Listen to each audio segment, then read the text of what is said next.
আসসালামু আলাইকুম ওয়া রাহমাতুল্লাহ। আমার কথা শুনবার জন্য আমন্ত্রণ জানাচ্ছি। এখন যারা শুনছেন বা পরবর্তীতে যারা শুনবেন তাদের সবার জন্য অনেক অনেক শুভকামনা। আজকের আলোচনার টপিক ঠিক করেছি প্রতারিত জাতি। জুলাইয়ের কল্যাণে লটারি জেতা মানুষেরা কেমন যোগ্য ছিল, কেমন যোগ্যতার পরিচয় দিচ্ছে।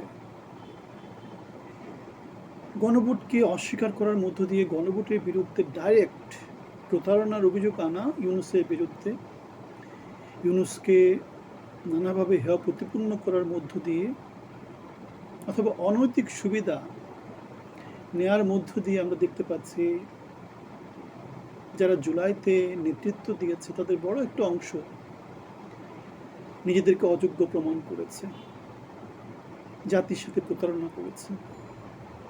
বাংলাদেশের স্বাধীনতা সংগ্রাম পরবর্তী জুলাই ছিল বাংলাদেশের অন্যতম বড় একটা অর্জন, যেখানে বাংলাদেশ 17 বছরের ফ্যাসিজম মুক্ত হয়েছিল। যদিও সমাজে নানা অঙ্গনে এই আলোচনাটা আছে যে জুলাইটা বেসিক্যালি ডিপ স্টেটের প্রযোজনায় হয়েছে। বাংলাদেশে মার্কিন যে শক্তি আছে তাদের, ডোনাল্ড লু যারা যারা আছে তাদের প্ররোচনা হয়েছে, বাংলাদেশি কিছু প্রভাবশালী লোকজনের প্রত্যক্ষ সহযোগিতা হয়েছে। কিন্তু বাংলাদেশের লোকজনই সেখানে ভূমিকা রেখেছে। সেনাবাহিনী পরবর্তীতে হয়তোবা সরকারের বিরুদ্ধে গিয়েছে এবং জুলাই সফল করতে প্রচণ্ড রকম ভালো ভূমিকা পালন করেছে। এখন হাসিনা পরবর্তী যে সরকার ক্ষমতায় এসেছে, তারেক রহমানের প্রত্যক্ষ সাপোর্ট নিয়ে, রাজনৈতিক দলগুলোর সাপোর্ট নিয়ে তারা কতটা যোগ্য আমরা দেখেছি। গত 17-18 মাস ধরে ফরেন সার্ভিস একাডেমিতে সংস্কার নাটক নিয়ে কত রকমের নাটক সিনেমা হয়েছে। সেই নাটক সিনেমা ফলটা কি হয়েছে? কোনো ফল তো আসেনি। কারণ আমরা দলের প্রধান বা সরকার প্রধান আমরা দেখতে পাচ্ছি কোনো পরিবর্তন নয়, তারেক রহমানই আছেন। জুলাই সনদের কোনো বাস্তবায়ন নাই, গণভোটের কোনো বাস্তবায়ন নাই। দেশের বাইরে পালিয়ে থাকা নেতৃত্ব, অযোগ্য নেতৃত্ব, তারা এসে এখন বাংলাদেশের সরকারে হাল ধরেছেন। ইউনূস সরকার ছিল, তাদেরকে 3 মাসের মধ্যে, 6 মাসের মধ্যে, 9 মাসের মধ্যে নানা রকম ডেডলাইন দিয়ে তাদেরকে ক্ষমতাচ্যুত করা হয়েছে। আলটিমেটলি পলাতক অযোগ্য নেতৃত্ব বাংলাদেশের ক্ষমতায় বসেছে, যারা 17 বছর হাসিনাকে চুল পরিমাণ টলাতে পারেনি। হাজার হাজার ছেলেপেলের রক্তে, আমাদের প্রতিবাদে, আমাদের আন্দোলনের মুখে হাসিনা সরকার চলে গিয়েছে, কিন্তু তার সুফলটা পেয়েছে পালিয়ে থাকা অযোগ্য নেতৃত্ব। সুতরাং বাংলাদেশ প্রতারিত হয়েছে, সংকটটা গভীর থেকে গভীরতর হয়েছে, রাজনীতিতে শূন্যতা তৈরি হয়েছে হাসিনার অনুপস্থিতিতে, আওয়ামী লীগের অনুপস্থিতিতে। এই শূন্যতা বাংলাদেশকে কোথায় নিয়ে যাবে? আমরা অলরেডি অনেক বিরুদ্ধে বলেছি, বিরুদ্ধ মত না থাকলে যেটা হয় ফ্যাসিজম তৈরি হয়। পুরনো হাসিনার যে ফ্যাসিজম, সেটা ছাত্র জনতার আন্দোলনে হাজার হাজার ছেলেপেলের রক্তে পতিত হয়েছে। এখন নব্য ফ্যাসিজম যারা তৈরি করতে চাচ্ছে, গণভোটকে অস্বীকার করতে চাচ্ছে, জনগণের বিরুদ্ধে যাচ্ছে, খুনি, ব্যাংক ডাকাতি, ঋণ খেলাপি, তাদেরকে দিয়ে সরকার তৈরি করছে, তারা বাংলাদেশকে কোথায় নিয়ে যাবে? তারা 17 বছর বাংলাদেশকে কোথায় নিয়ে যাওয়ার চেষ্টা করেছে? সফলতার কোনো চিহ্ন কি তারা দেখাতে পেরেছে কোথাও? তাহলে জাতি প্রতারিত হয়েছে, জাতি প্রতারিত হচ্ছে। এখন এই প্রতারিত জাতি জুলাইকে কি অস্বীকার করবে? জুলাই ছিল সময়ের দাবি, 71 ছিল সময়ের দাবি, 90 ছিল সময়ের দাবি। আমরা যখন স্কুল কলেজে পড়তাম, আমরা তখন জহির রায়হানের একটা গল্প মনে পড়েছিলাম, সময়ের দাবি, সময়ের প্রয়োজন। সময়ের প্রয়োজনে সেগুলো হয়েছে, সময়ের প্রয়োজনে সামনে অনেক কিছু হবে। এখন আওয়ামী লীগকে নিষিদ্ধ করে দেওয়া হচ্ছে, অনেক কিছু করে দেওয়া হচ্ছে, জনগণের ভয়েসকে চেপে ধরা হচ্ছে, জনগণকে নানাভাবে বঞ্চিত করা হচ্ছে, নির্বাচনী ইলেকশন করা হচ্ছে, হাঁ ভোটের পক্ষে ভোট চেয়ে পরবর্তীতে হাঁ ভোটকে অস্বীকার করা হচ্ছে, জুলাই সনদকে অস্বীকার করা হচ্ছে। এই যে প্রতারণাগুলো বাংলাদেশের মানুষজন দেখছে না। মানুষের চাহিদাগুলোকে যে অস্বীকার করা হচ্ছে, 54 বছর ধরে হাসিনা করেছে, 17 বছর ধরে। এখন সময়ের প্রয়োজনে বাংলাদেশের মানুষ হয়তো বা আবার সংগ্রাম করবে, পৃথিবীর ইতিহাস আমাদেরকে সেটাই বলে। এখন এই সংগ্রামটা অর্গানাইজ করবে কারা? জুলাই ছিল 17 বছরের মুক্তির হাতিয়ার, সেখানে ডিপ স্টেট সহায়তা করেছে, সেখানে বিএনপি, জামাত, শিবির অথবা গুপ্ত সুপ্ত যাদেরকে আমরা বলছি তারা সহযোগিতা করেছে। এখন ডিপ স্টেটের মধ্য দিয়ে সেটা বাস্তবায়িত হয়েছে। তাহলে সামনের বাংলাদেশে যদি কোনো কিছু হয় সেটা কে করবে? ডিপ স্টেট করবে? ডিপ স্টেটের তো কিছু চাহিদা আছে। গত 2 বছর তো ইউনূস অনেক কমেডি করে অনেক কিছু দিয়েছে ডিপ স্টেটকে, অযোগ্য লোকদেরকে ক্ষমতায় বসিয়েছে, ছোট ছোট ছেলেপেলেগুলা ছাত্র উপদেষ্টা নামে জনগণের ফলাফলকে, আন্দোলনের ফলাফলকে তারা কি করেছে? লুটপাট করেছে। তারেক রহমান এসে এখন সরকারে বসে গেছে, সুবিধাভোগী হিসাবে তারা কি করেছে? সময় মতো তারা ঠিক জায়গাতে এসে তাদের উপস্থিতি দেখিয়েছে। এখন 2 বছরের যে কমেডি অথবা পুরান কমেডিকে নতুন কমেডি দিয়ে প্রতিস্থাপনের যে কাজগুলো আমরা সংসদে দেখতে পাচ্ছি বা নানা জায়গাতে দেখতে পাচ্ছি, সেগুলো জনগণ কিভাবে নেবে? ডিপ স্টেট তার চাহিদা মতো সব কিছু কি গত 2 বছরে পেয়েছে? সামনে কি তারা আরও কিছু চাইবে না? বাংলাদেশ কি সব কিছু দিতে পারবে? তারেক সরকার কি সব দিতে পারবে? ইউনূস কি সব দিয়েছে? তাহলে সামনে কি হবে? সামনে ডিপ স্টেটের সাথে সরকারের কি একটা সংঘাত হতে পারে না? সেক্ষেত্রে সংঘাত হলে সেই সংঘাতে ডিপ স্টেটকে দেওয়ার জন্য কারা এগিয়ে আসবে? কেউ না কেউ তো এগিয়ে আসবে। সে এগিয়ে আসার শক্তিটা কারা? ইউনূস নাকি আওয়ামী লীগ? ভারত কি করবে? বার্মা কি করবে? আমরা দেখতে পাচ্ছি মার্কিন যুক্তরাষ্ট্র নানা রকম পলিসি আছে বার্মা অ্যাক্ট নিয়ে, ভারতের 7 সিস্টার্স নিয়ে নানা রকম পলিসি আছে। এখন তারেক রহমান অথবা বিএনপির এই সরকার যারা বিদেশে পালিয়েছিল, যারা বাংলাদেশের সাথে আত্মিকভাবে সম্পর্কিত না, আন্দোলনকে যারা ধারণ করেনি, যারা আন্দোলন সম্পর্কে কিছুই জানে না, সেই তারা আমরা দেখতে পাচ্ছি বিদেশ থেকে লোকজন নিয়ে এসে তাদেরকে সরকারে বসিয়েছে। এখন বাংলাদেশে যারা ত্যাগ স্বীকার করেছে তাদের সাথে কি তাদের স্বার্থ সংঘাত হবে না? স্বার্থ সংঘাত হচ্ছে। সুতরাং দেশে বিদেশে এই যে অসন্তোষ,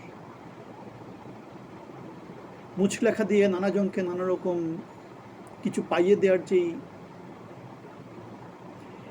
আলোচনাটা সমাজে আছে, সেগুলা দিতে গেলে জনগণ তো বঞ্চিত হবে। জুলাই আন্দোলনে 17 বছরের আন্দোলনে যারা ছিল তারা তো বঞ্চিত হবে।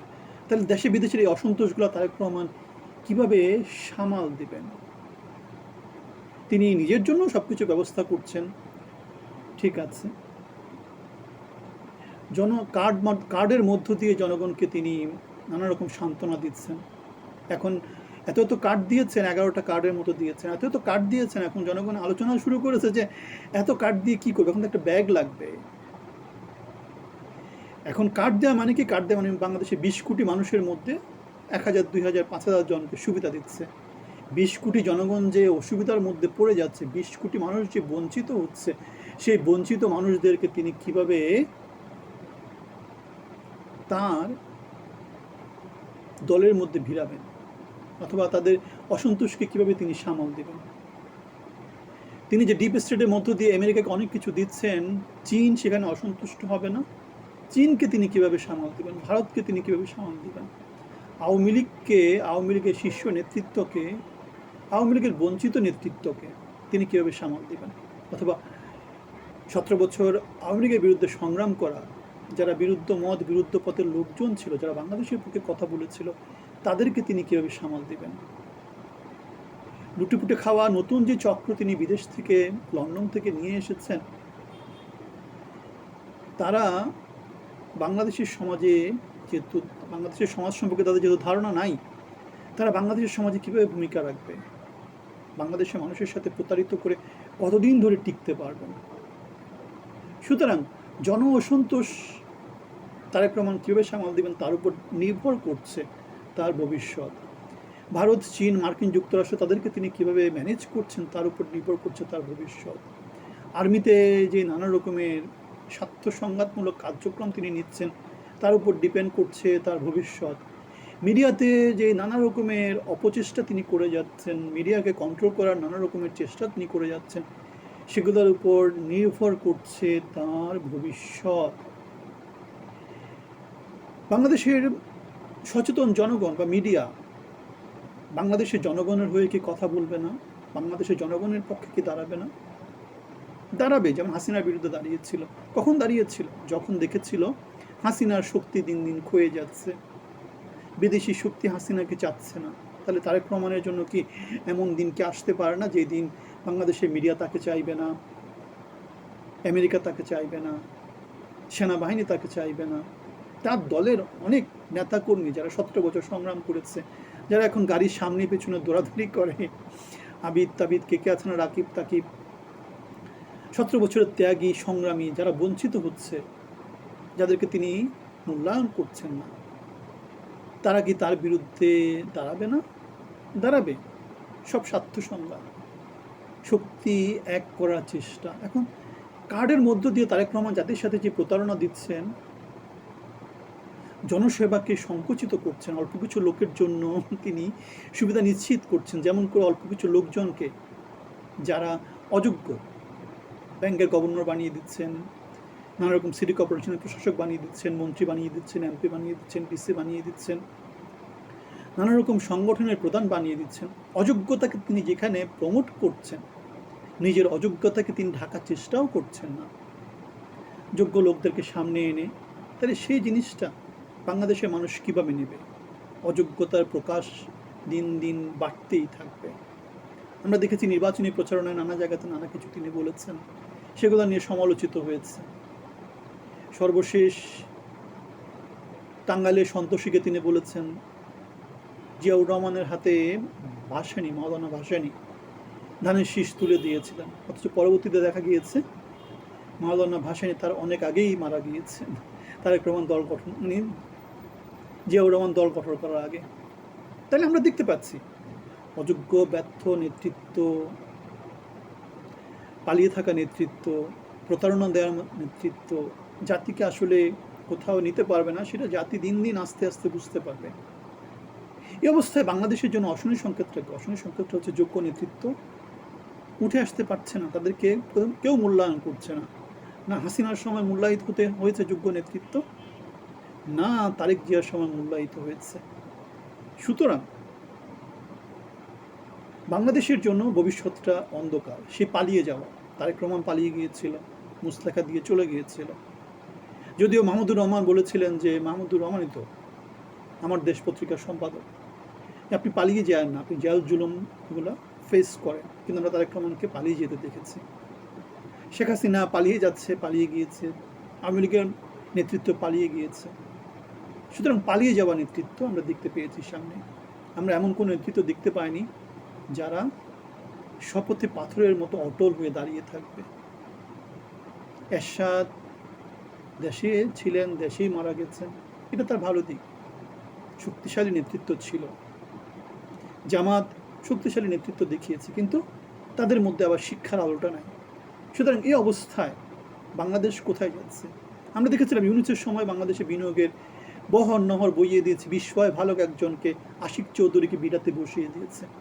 30 বছর পার করেনি এমন লোককে এখনকার মতো আর কি সোয়েটার ফ্যাক্টরির মালিকদেরকে নানা জায়গাতে বসিয়ে দিচ্ছে, খুনিদেরকে নানা জায়গায় বসিয়ে দিচ্ছে, পলাতকদেরকে নানা জায়গায় বসিয়ে দিচ্ছে তেমন করে।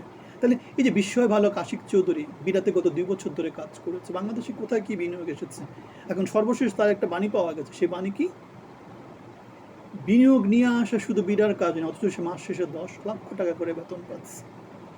বাংলাদেশকে তার ব্যর্থতা বছরের পর বছর বাংলাদেশকে পিছিয়ে দিচ্ছে। সুতরাং বিনিয়োগ যদি বিরার কাজ না হয়, তাহলে বিরার কাজটা কি? বিরা কি কাজ করেছে গত 2 বছরে? গত 2 বছর যে উন্নয়নে বহন নহর বইয়ে দেওয়ার কথা বলা হয়েছে, সেগুলো কেন বলা হয়েছে? জাতির সাথে প্রতারণা দিচ্ছে, অজ্ঞ নেতৃত্ব, ব্যর্থ নেতৃত্ব, ইচড়ে পাকা নেতৃত্ব।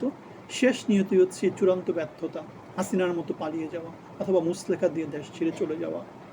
2001 থেকে 2006 অথবা 17 বছরের ফ্যাসিজম আমাদেরকে নেতৃত্বের অযোগ্যতা সম্পর্কে বারবার নিশ্চিত করে যে আমরা অযোগ্য নেতৃত্বের হাতে পড়েছি। দেশ উচ্ছন্নে যাচ্ছে, জাতি উচ্ছন্নে যাচ্ছে, সমাজে জ্বালাও পোড়াও লেগেছিল, লেগে আছে, লেগে থাকবে। লুটেরারা লুটপাট করবে।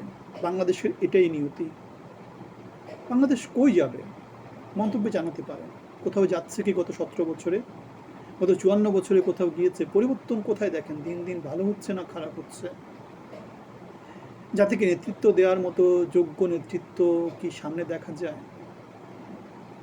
ইউনূস ছিলেন শিক্ষা দীক্ষায় অর্জনের দিক থেকে। এখন আমরা কই? কিছু দেখতে পাই না।